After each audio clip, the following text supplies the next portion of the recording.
नमस्कार, मैं हूं सुधीर चौधरी और इस समय मैं दुबई में हूं और मेरे साथ हैं भारत के कॉमर्स और इंडस्ट्री मिनिस्टर पीयूष गोयल। आपका बहुत बहुत स्वागत है पीयूष जी। पीयूष जी खास तौर पर दुबई आए हैं क्योंकि जैसा आप जानते हैं दुबई एक्सपो शुरू हो चुका है और दुबई एक्सपो में भारत का भी एक बहुत विशाल आपको पेविलियन नजर आएगा, बहुत खूबसूरत पेविलियन नजर आएगा और दुनिया का हर बड़ा देश यहां पर है जो अपनी ताकत दुनिया के सामने शोकेस कर रहा है और भारत भी अपनी ताकत को दुनिया के सामने शोकेस करेगा। तो पीयूष जी, हम पूरी दुनिया के सामने आज अपना कौन सा यूएसपी, कौन सी छवि यहां इतने बड़े मंच पर पेश करने जा रहे हैं? सबसे पहले तो बहुत बहुत धन्यवाद, आप दुबई आए और एक प्रकार से भारत की उभरती हुई अर्थव्यवस्था, भारत की जो आज अंतर्राष्ट्रीय स्तर पर ताकत बढ़ते जा रही है, उसका एक प्रतीक आपके माध्यम से सभी देशवासी देख पाएंगे। दुबई के जो शासक हैं उन्होंने प्रधानमंत्री नरेंद्र मोदी जी के साथ जो मित्रता, जो संबंध बढ़ाया है गत 7-8 वर्षों में, उसको मद्देनजर रखते एक बहुत स्ट्रेटेजिक लोकेशन, बहुत बढ़िया लोकेशन, बड़ा प्लॉट विशेषकर उन्होंने भारत को दिया है और भारत ने भी कोई कमी नहीं छोड़ी। पूरी तरीके से भारत के उद्योग जुड़े, साथ में सभी मंत्रालय, सभी प्रदेश भारत के जुड़े हैं और 6 महीने तक ये दुबई एक्सपो एक भारत की विशाल ताकत, टेक्नोलॉजी के क्षेत्र में, हेल्थ केयर के क्षेत्र में, स्वास्थ्य हो, शिक्षा हो, जो उभरते हुए आज के वर्ग में लोग देखना चाहते हैं, वो आज भारत संपन्न है देने के लिए। भारत में आज ताकत है विश्व की ज़रूरतें पूरे करने में। उसको इस पेविलियन के माध्यम से हम दुबई एक्सपो के शायद लाखों लोग जो आएंगे देखने के लिए, उनको हम दिखा पाएंगे। और एक विशेष बात यह है कि दुबई ने भारत को 6 महीने के बाद भी हमारी एक्सपो में बनाए गए पेविलियन को रखने के लिए परवानगी नहीं दे दी है। तो 6 महीने के बाद दुबई एक्सपो तो खत्म हो जाएगा, पर भारत और कुछ उनके मित्र देशों के पेविलियंस रहेंगे और एक प्रकार से भारत को एक स्थान दुबई में मिलेगा जो भारत को परमानेंटली यहाँ पे एस्टैब्लिश करेगा और विश्व के जो भी लोग आएंगे हम उनको दिखा पाएंगे भारत की ताकत दुबई के माध्यम से।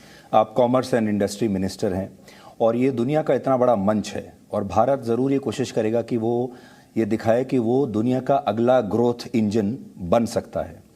तो क्या आपने सोचा है कि ख़ास तौर पर इस मंच से आप भारत की कौन सी तस्वीर दुनिया को दिखाएंगे कि लोग ये माने कि वाकई में हम अब ग्रोथ इंजन बनने के लिए तैयार हैं?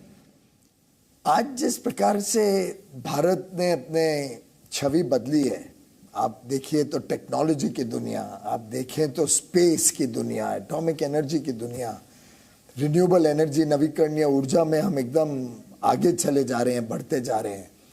पर्यावरण के विषय में भारत की नेतृत्व को पूरा विश्व आज स्वीकार करता है।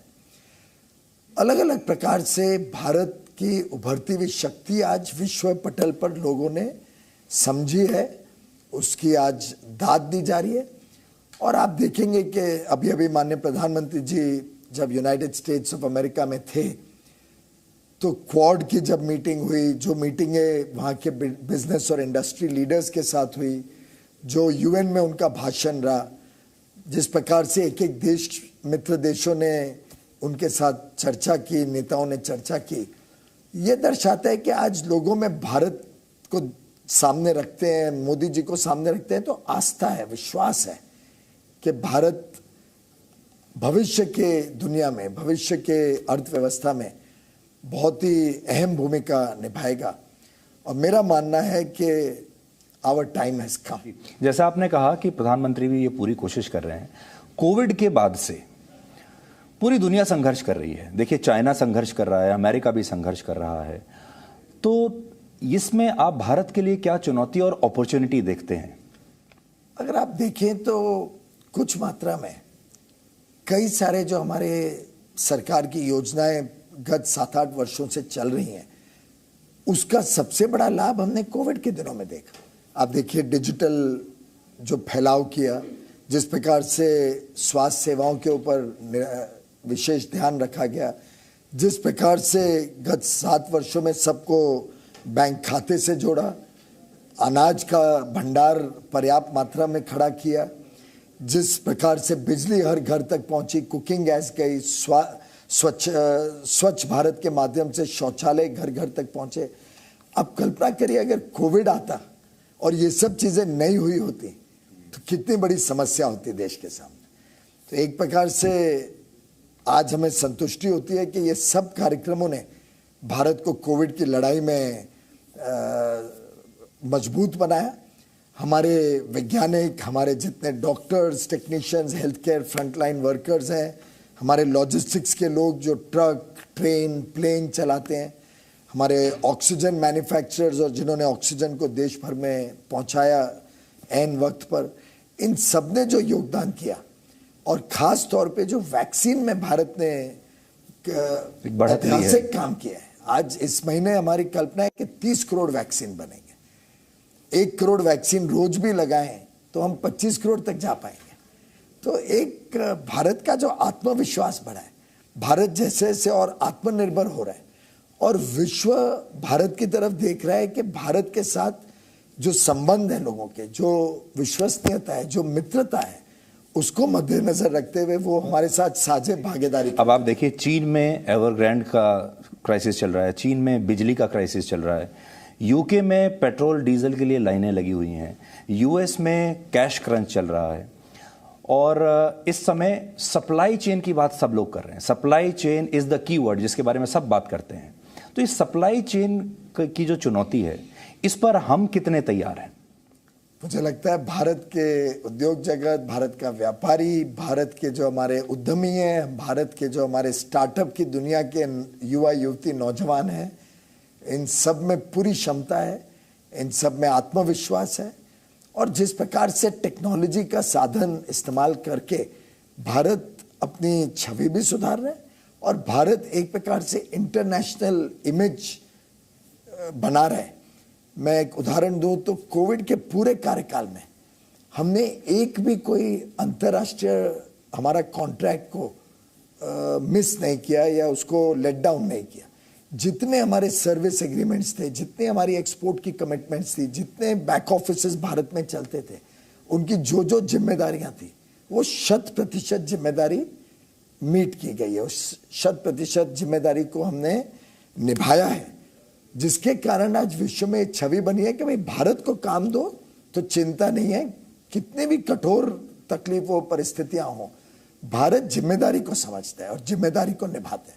चाहे वो राजनीतिक हो, प्रधानमंत्री जी की जो आज विश्व में एक प्रकार से विश्व नेता के रूप में छवि बनी है, चाहे हमारे उद्यमी और उद्योग जगत के लोग हों या चाहे हमारी जनता। तो आज जब आप यहाँ आए हैं तो एक्चुअली दुनिया से ये भी कहने के लिए आए हैं कि भारत को और ज़्यादा काम चाहिए और ज़्यादा हमें एक्सपोर्ट करने का मौका मिले, लेकिन एक्सपोर्ट में $400 बिलियन का हमने इतना बड़ा लक्ष्य रखा है जो कि अभी ऐसा लगता है बहुत मुश्किल है।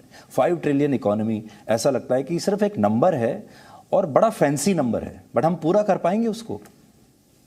जब माननीय प्रधानमंत्री जी ने कहा हर घर तक बिजली पहुंचेगी, तब भी यही टिप्पणी हुई थी।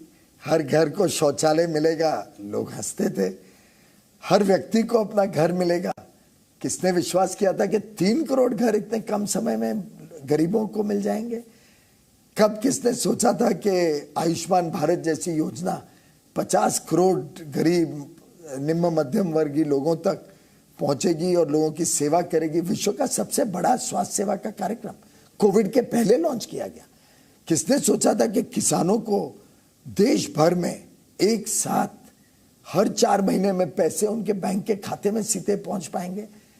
कभी दुनिया में कल्पना नहीं थी कि 4 महीने के भीतर हर परिवार को एक बैंक अकाउंट खुल सकता है। सस्टेनेबल डेवलपमेंट गोल में कहा था कि 2030 तक हर व्यक्ति का एक बैंक अकाउंट होना चाहिए। भारत ने 2014 में शुरू किया और 100 दिन के भीतर हर घर तक पहुंच गए। प्रधानमंत्री नरेंद्र मोदी ने करके दिखाया है बार बार कि जो बीड़ा उठाते हैं, जो बड़ा लक्ष्य रखते हैं, उसको पाके। तो आज आप भारत के भी एक राजदूत के तौर पर यहाँ पर हैं, the brand ambassador of India, और प्रधानमंत्री मोदी के भी एक राजदूत के तौर पर हैं। तो आपकी अपनी खुद की निजी तौर पर कितनी तैयारी है, क्योंकि पूरी दुनिया अब आपके मुंह से सुनना चाहती है कि भारत की क्या छवि होगी? भारत एक अति आधुनिक टेक्नोलॉजी ड्रिवन, हमारे देश की जो युवा युवतियों में जो ताकत है, जो समझ है, जो पढ़ लिख के हमारे बच्चे आए हैं, जो उनकी कल्पनात्मक विचार हैं, नई नई चीज़ों का शोध करना, नई नई चीज़ों के साथ जुड़ना, उस सब को देखते हुए मेरा पूरा विश्वास है कि विश्व में भारत जिस तेज गति से उभरेगा और प्रधानमंत्री जी के मार्गदर्शन में अब भारत का भविष्य उज्जवल है।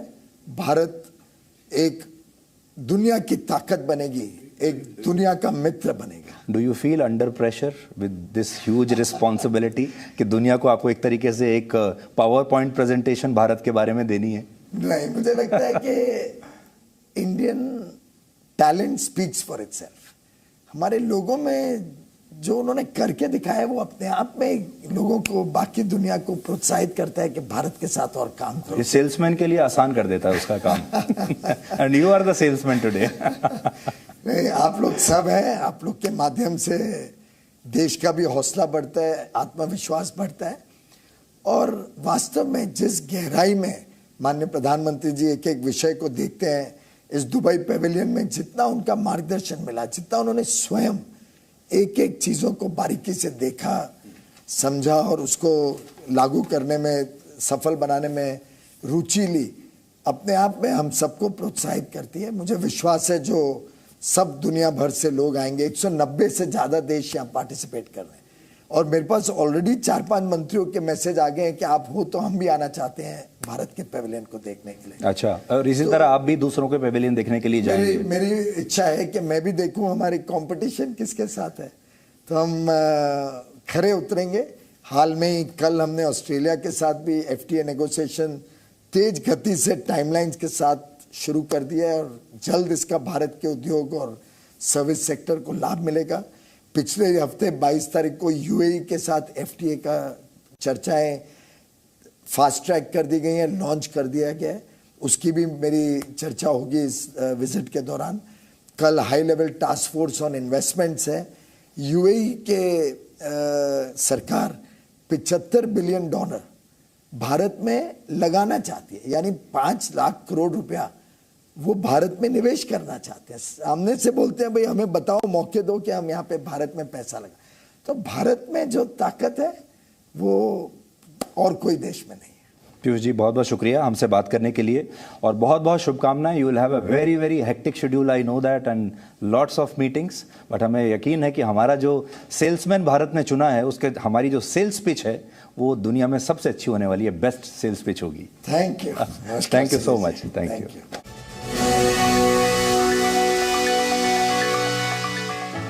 Presenting B News app, available on Google Play and App Store. Download it now.